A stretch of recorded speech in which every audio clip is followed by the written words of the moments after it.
एहो भिखारी बनका,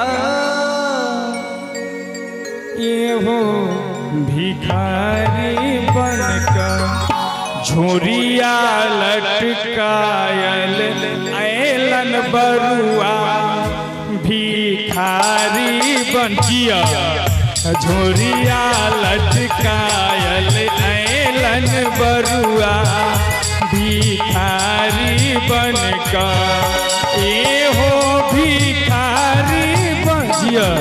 तुमका लगाइए जोर से, इधर भैया टोपी वाले भैया। एहो भिखारी बनका, एहो भिखारी,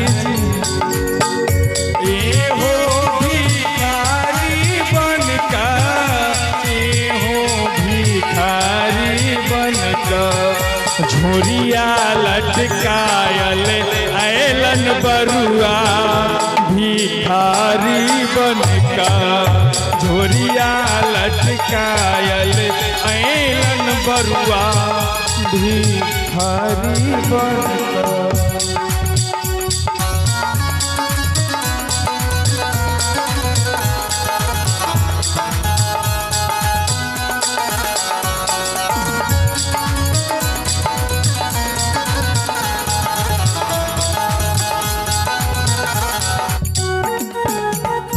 और हमारे अमन बाबू और यश बाबू के लिए जोरदार तालियां हो जाए, जिनके लिए ये महफिल सजी है। वो यहाँ पर विराजमान हो चुके हैं हमारे बीच, और हम सभी लोग ईश्वर से यही मंगल कामना करते हैं, यही प्रार्थना करते हैं कि उनका आने वाला भविष्य हमेशा उज्जवल हो, हमेशा खुशियों और सफलताओं से भरा रहे, हमेशा वे स्वस्थ रहे, हमेशा वो मस्त रहे और अपने काम में व्यस्त रहे। तो एक बार यश बाबू और अमन बाबू के लिए एक बार तो तालियां हो जाए। क्या बात है, जबरदस्त। सब लोग कहती हैं कहाँ गेली किए भेली दाती सुहागिन है।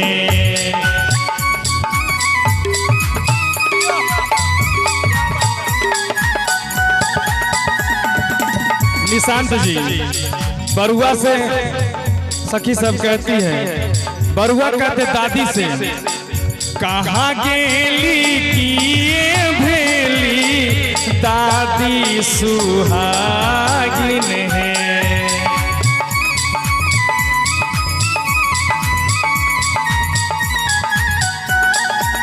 हाँ बरुआ छै खार दुअरिया भिखारी बनका, बरुआ छै खार दुअरिया भिखारी बनका, मोरो हो गई अब घर जाने।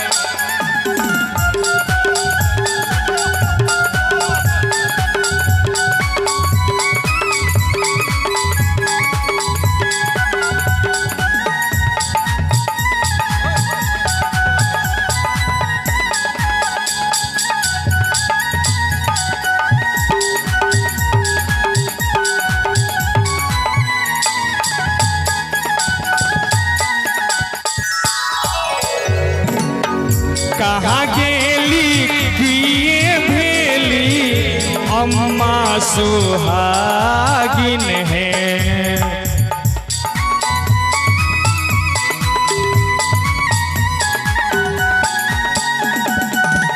कहाँ गेली किए भेली चाची सुहागिन है। भिखिया में दियो सोने रुपैया भिखारी बनका, भिखिया में दियो सोने रुपैया भिखारी बनका। कहना है बरुआ के छोट भैया आदित्य उनके तरफ से 100 रुपया पुरस्कार मिला है। झोरिया लटकायल ऐलन बरुआ भिखारी बनका, झोरिया लटकायल ऐलन बरुआ भिखारी बनकर, झोरिया लटकायल ऐलन बरुआ ऐलन बरुआ भिखारी बनकर। एक बार जोरदार तालियां हो जाए। क्या बात है, बहुत ही जबरदस्त प्रस्तुति। और हमारे बीच एक से एक कलाकार आए हुए हैं और